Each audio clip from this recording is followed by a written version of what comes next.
So I'm Billie Giles Corti. I'm from RMIT University, and my job there is to enable the capability of the university to solve complex urban problems. So my title is, and it's a terrible title, it's the Urban Futures Enabling Capability Platform Director. But the concept's really great because, I've been working in the built environment work now for 20 years, but the question is, how do we take the research and get it changed into policy and practice? And that's something that needs the capability of people across all disciplines to be able to achieve that. So I'm really excited about my new role, which is somewhat different to my usual public health, being in a school of public health. I'm now in a centre for urban research, and my job is across the entire university to solve these complex problems. So I'm hoping that I'll be able to take what I know now to actually solving the problem. Okay, and I know, Billie, you've done a lot of work on fairly large natural experiments in the past. You just tell me a little bit about some of those big studies that you've been involved in. Yeah, so it's often the case that when government does a big intervention in a planning intervention or urban design intervention, they never evaluate it. So what I've done is work with the government in Western Australia to design a natural experiment of a policy that was implemented. It was called the Livable Neighbourhood Guidelines. And it was a new subdivision design code which was aimed to encourage walking, cycling, public transport use and sense of community. I mean, it's almost like a public health intervention. They didn't see it that way. It was developed under the sustainability strategy. And so I was working with the government and said to them, how about we evaluate it? And they agreed. And so we set up a 10-year study that evaluated the impact of their policy on the people who lived there. So it was quite unique, and it's actually been quite unique internationally because it was quite hard to design the study and then to implement it. And I put it down to, I started out my career very late in life. I didn't finish my PhD until I was 42.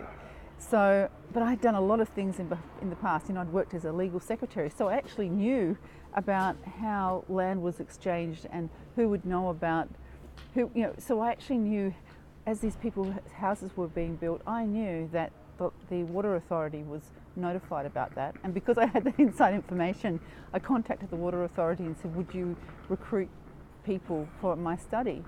So it's quite funny how your past, which seems so irrelevant to what I'm doing now, became very helpful and helped me design a study which people have envied across the world, actually. That's great advice for students. Yeah, There's no such thing as wasted. No wasted knowledge, because you can bring it all to bear on what is, complex research. You bring your life experience to it, and that's what I've been able to do. Mm-hmm. Well, that's great. And the London study?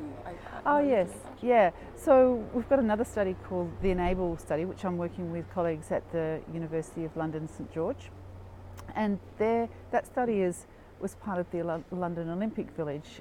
It was being once the London Olympic Village was built, the idea was to create a legacy project and make that available for social and affordable housing. So a village was renovated so that people could move in. And what we're doing there is evaluating what happens when people who are quite disadvantaged move into this area to see what impact it has on them. So that's another natural experiment, quite unique and could be very important in terms of future Olympics, to see that rather than just waste that space that they build, how can they create a legacy project? We've only done a 1-year follow-up and it hasn't been that effective, but I do worry about that because often you need a longer term follow-up, and certainly we found that with Reside. There was nothing much happening in the beginning, but as time went on, it did change because the environment changed over time. It's the evolution of a neighbourhood, and so I do worry that we don't do long enough follow-ups, and that that we really need to be thinking about longer term follow-ups of studies just to really prove that it did or didn't work. Yeah. And also I think when you're doing these studies, I think it's really important not just to tell people it doesn't work, but to understand why it didn't work. Like with Reside, I had a PhD student, Paula Hooper, who did a brilliant PhD where what she did was she unpacked the policy. So we, in public health, we think it's so important to have longitudinal data. And it is, but actually it doesn't, what our policymakers said to us, we really want to know which parts of the policy are working and not working. And what Paula did was she went through the policy forensically, and she identified there were 120 things that developers were told to do, and 44 of them were quantifiable. And so what she did was she created GIS measures for all of those quantifiable measures, and she looked at what parts of the policy were being delivered. And she found something very important. She found that only 47% of the policy was being delivered. So you think, oh, the policy is a failure, which sort of explained our results.